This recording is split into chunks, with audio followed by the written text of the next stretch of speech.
Hey everybody, and welcome in to Clearing the Benches. Well, the NHL trading deadline is freshly in our rearview mirror, so today we're going to take a look at the playoffs as though they were going to start today. We're going to look at the Western Conference. We've got some matchups that I see that look like they're pretty much locked up, the two teams that are going to be playing each other, and then there's a couple of other situations where the parts might still be interchangeable depending on how the teams finish out the season. But before we get to that, let's talk about our good friends over at sunshinegirlsaz.com. If you like fun shirts, shirts with funny hockey sayings on them, if you like shirts for guys, for gals, for kids, hoodies, they've got it all. Check out sunshinegirlsaz.com, and when you find something you like, punch CTB10 in the code, and you will get 10% off of your purchase. And speaking of shopping, you know that Clearing the Benches is your one-stop shop for daily, fresh hockey content. So, if you go ahead and hit your subscribe button right now, I promise every day we'll be putting out a new video about something going on in the world of hockey. Alrighty, let's get to it. First one that I've got up on our matchups is the Vancouver Canucks taking on the Vegas Golden Knights. Let's jump ahead to Vegas real quick. You know, they got some bad news the other day. Apparently, Mark Stone is out the entire season. I interpreted that to mean the playoffs as well. They could have been the biggest splash at the trading deadline. Way past the 11th hour, they go out and they bring in Tomas Hertl from the San Jose Sharks. Earlier, they had gone out and got Noah Hannafin from the Calgary Flames. So again, as usual, in Vegas, pushing all the chips to the center of the table. They're in all-in, win-now mode. Seems like this year could be their window closing, but boy, oh boy, are they going for it. All right, let's take a look at the other side of things. The Vancouver Canucks, big surprise story. Rick Tocchet coaching out of his mind this year. Did you know that there is a 16-point discrepancy between the Canucks and the Golden Knights with 91 points and just 75 points? When I look at the forwards on these two teams, I'll tell you what, as much as I see that Vegas has got that pedigree and, they just bought in Hertl, it's a little bit of an all-star team. And sometimes, in my opinion, all-star teams only work out in baseball. When you get a team sport where you got to have guys that are more copacetic, sometimes it takes a little bit longer. A la the New York Rangers last year. They went out and bought in everybody. How'd that work out for them? Out in the first round. So, I don't know.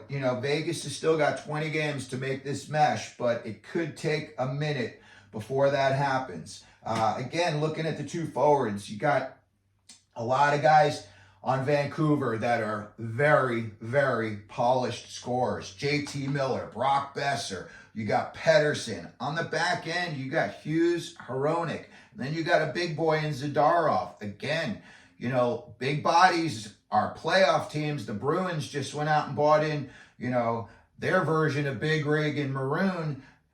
Vegas has got their version of Big Rig and Pietrangelo on the back end. And, when you look at these teams, I say that these guys are all built for the playoffs in Vegas on the back end. So when I look at, the matchups here, first thing I would say is I'm going to give it to Vancouver as far as your forwards are concerned. I think they're just, with the injury to Stone, and I know he didn't play a whole lot in the playoffs last year, if he played at all, but, I just think Vancouver's got too much going on as far as their forwards. Conversely, I am going to give it to Vegas on the back end. I just see what they bring. They have just got big boy central. That group has been together now, that Pietrangelo and White Cloud and all, Theodore, they've been around together. They know what they're doing when they're on the ice with each other. So right out of the gate, I'm just going to say I think Vegas has got a better back end. Comes down now to goaltending. Vegas won the cup last year with roulette-style goaltending. Wherever the wheel stopped, that's the goalie. You're going in and, oh, look, we've got a winner. I don't know. Demko is playing out of his tree this year. And I just look at, stability. I look at a guy that, you throw Demko out there every night. You know exactly what you're getting from him. And, in Vegas, sometimes they like to spin that wheel and you don't know who you're getting from game to game. And just based on the fact that Demko's having such a big year and stability, I'm going to give it to Vancouver. And that would give Vancouver 2-1 over the Vegas Golden Knights, which means I believe they're going to advance from the first round. Next up, we've got the Edmonton Oilers and the LA Kings. Listen, we're not even going to go through all the names. I'm just going to say it would just be the stupidest thing I could ever say that despite all the guys that they've got on the Kings, you've got a ton of guys on the Kings, Byfield, Kopitar, Dubois, Fiala, Moore, all of those guys can score, but they are not McDavid, they're not Draisaitl, and this year, they're not Zach Hyman. So, right out of the gate, I'm just going to say, I like Edmonton's forwards better than I like the Kings forwards. And I like the Kings forwards. I think, in my opinion, if you're one of those guys who likes to bet, you probably take the over in these games. These are going to be like 7-5 games.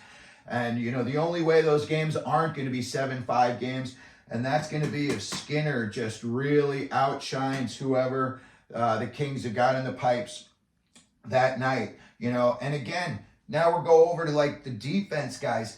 A lot of structure on the LA Kings defense. You got Doughty, you got Gavrikov, Englund, Brant Clark, the young kid. He's starting to play really well for them. A couple of those guys, they've been there. They got those cups. I always look at the way the Kings forwards come back to help out the D, and it's almost like they've got an additional defenseman at times. But I look at the guys they've got here. Doughty, he's won cups before. Gavrikov's a big kid, and he's highly skilled. Englund is a big kid, and a kid like Clark is very highly skilled. I am personally not a big fan of the Edmonton Oilers defense core, and seeing that they just went out and acquired Troy Stecher, to be like their 7th defenseman in the playoffs. I saw a lot of Troy Stecher here in Arizona, and I'll say 2 things. That kid loves to compete. He loves to hustle, and he's one of them. He really is like a pay attention to detail freak. Where he gets caught short is just, overall skill and size. He's a little bit of a smaller guy, and in the playoffs, I feel like you really do need big guys out there, and Edmonton's got a lot of big guys out there. Bouchard, Nurse, Desjardins. Those are big dudes. So when I look at the defensemen here, and I think, when these two teams are going up against each other, you're looking at like, Edmonton's firepower versus these guys that the Kings have got on D versus LA Kings firepower, who's got Edmonton on D. I know this is going to sound crazy, but when I look at, Edmonton, and I see Bouchard, Nurse, you're still putting Cody Ceci out there. And, some people are going to say, hey, he's improved. I don't know. I just kind of feel like he could be the guy that gets burned. And in the playoffs, you could lose by 1 goal. You don't want it to be because, somebody went around your defenseman. Overall, this is going to be crazy, but I'm going to say I like the Kings D better than I like Edmonton's. Now it's coming down to goaltenders. And again, this is not going to take long. Okay. I saw what Skinner did in that big winning streak, 12-0, 957, 141 goals against. That was like a playoff series that they went through, and they would have gone 16-0 in that, they would have won every game if that was the playoffs back then. And I look at the LA Kings, and I thought for sure they would have been a team that said, man, we've got some older guys that may walk away at the end of the year. Let's try to get another cup for them right now. And I thought they would have come up with some kind of a deal to really, really significantly upgrade their goaltending situation. I'm just not a big fan of Cam Talbot. I know, he started off the season a house on fire, and then, they were putting water on him at the All-Star break when he lost 10 straight. I'm just going to say it. I'm going with Edmonton in the goaltending situation, and that means I am going to pick the Edmonton Oilers to advance past the LA Kings. Winnipeg and Colorado, these teams are pretty much all but locked up to play each other now. Unless something significantly would happen here with one of these wild card teams, these two teams are going to be playing against each other. And, you know, both of them throughout the season have proven that they're both in all-in mode. Colorado just went out and made a whole bunch of moves at the, you know, trading deadline. They bought in Casey Middlestat and Sean Walker, you know.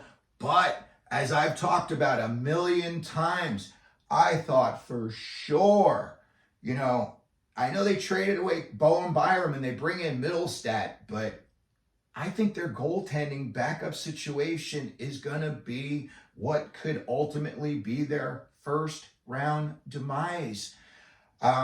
If something happens to Georgiev in the first game and he gets lit up for like 6 or 7 goals, or they have to pull him, he's a little bit, you know, he gets in his own head. And listen, I just don't trust their backup situation. And then I look, you know, on the other side of things, Winnipeg's got a lot of firepower up front as well. You know, they just went out and they bought in Sean Monahan, and it looks like that's really working out. You know, guys like Scheifele are playing really well. So when I look at the forwards on these two teams, you know, as much as I like Winnipeg, I don't like them as much as I like what Colorado's got cooking up there. You know, Rantanen, to me, I know Makar is a little engine that could, but I think Rantanen is really, you know, he's the one in front that they're throwing the coal in. And I think he's the engine that makes them go. He's a big-bodied guy. He's a scorer. He gets in front of your goalie. He's a handful. And again, I look at like the depth that Colorado's got. And, you know, as much as I like what Winnipeg's got going on, I don't like it as much as I like what Colorado's got. On the back end, this is going to be a tough one, but I think I'm just going to go right ahead off the bat. You got Cale Makar back there. I know they just moved Byram out. And listen, I'm happy for Byram. What a crazy situation that would be. You get drafted 4th overall, and they expect you to be, you know, Cale Makar light. And how could you be Cale Makar light when Cale Makar himself is out there? So, I'm happy for the kid. I saw that they bought in, you know, Middlestat. I think that's going to help them up front. But on the back end, I know that, you know, Winnipeg's got some bigger guys back there, but I just don't like them as much as I like what Colorado's going back there. I think Colorado is more of like Colorado is like a track team. You know, they were saying guys who come into Colorado mid-season or get traded at the trading deadline, it's almost like they send you down for conditioning because you have to get up to speed to be able to keep up with the guys that they got. And they got some high flyers out there. So looking at what Colorado and Winnipeg have got going on defense, again, I'm just going to, you know, call it the Makar factor. I'm just going to go with Colorado. Now, goaltending, straight out, going with Connor Hellebuyck. Okay, I think this guy is probably going to win the Vezina. I think he's the biggest reason why Winnipeg's in the position they're in. Listen, Rick Bowness has done a great job. And, you know, some of those deals, you know, that Dubois deal really panned out for them. It looks like Gabe Velarde's going to be a big part of that team for years to come. You know, bringing in guys like Monahan and, you know, they've got some big kids up there. Morgan Barron's good. But getting back to the goaltending situation, I just look Hellebuyck straight out over Georgiev. If anybody, as well as Georgiev's played this year, I don't think he's made the big saves that Hellebuyck has made. But in our little check mark count here, I've got Colorado 2 and the Winnipeg Jets 1. So if first round, I'm going to say Colorado would come out of this matchup. And then finally here, we've got Dallas and Nashville. And again, depending on what happens with the Kings and Nashville and the standings for that wild card position, this could switch. So going into it as though it were today, I'm going to just say forwards-wise, you know, you look at what Dallas has got, and they have got, you know, I always use the word pedigree. But you've got guys who've been in the playoffs and they've performed well in the playoffs. And this is not something, they know they're all in now. You know, you've got older guys on that team, Tanev, Pavelski, Sagan. Those guys are not spring chickens. And I wouldn't be surprised if some of them walked away after this year. I could see a guy like Pavelski, Tanev, they win the cup. Sagan, I'm out. I'm going out on top of champion. And when I look at what Nashville's got going on up front, what a story Nashville's got. Everybody had them written off midway through the season, and then all of a sudden, man, they lit the switch, and it is on fire down in Nashville right now. You know, but when I look at the forwards, and this again would be a playoff situation, you know, as much as you've got guys like Forsberg that are just playing really, really well, I think when you look at the numbers on offense as far as Dallas versus Nashville, I personally just like Dallas's forwards a little bit better. Defense, you know, as much as Dallas has got some young superstars on their back end there, Nashville, I think that is just too much to compete with. You've got Yossi, you've got McDonough, and you've got Shen back there. You know, 3 out of your 6, if they were having to shorten it up in, you know, second and third periods halfway through the game, now you decide, you know what, we're going to shorten up our defensive bench and we're only going to roll with, you know, 2 sets of D. That's 3 out of your 4 guys right there. These are all guys that are top of the list when it comes to playoff hockey on the defensive end. All 3 of these guys know what it takes to win in the playoffs. And I look at what Dallas has got on the back end, and I like it. You know, they've got a lot of meat and potatoes, we'll say. But I just think Nashville's just got too much star power back there. And it's not only star power, but I think it's the guys that really, really produce the most. So you got 1-1 going into the goaltending situation between Dallas and Nashville. So you're going to ask the question, you've got to make a bet. Who are you betting on?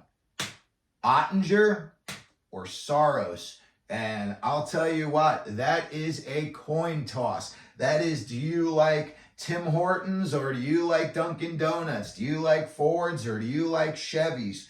That is a coin toss. And if you were walking up to the betting thing with your slip, either one of these goalies was on your betting slip as you turned it in, you could feel like, I've got a winner on this better. So this is just personal.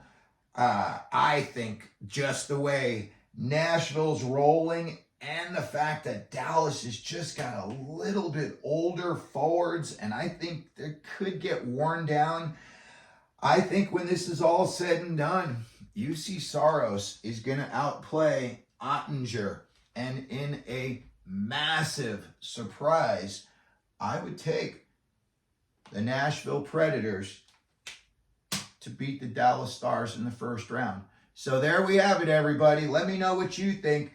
Put it down in the comment section. Let me know if you think these are going to be the matchups that happen. Let me know what team you think is going to be coming out of the West. If there's one of these teams that you like a whole lot more, you know, Winnipeg, Colorado are playing each other almost for sure. You can let me know what you think about that one. Again, if you could hit the like and subscribe.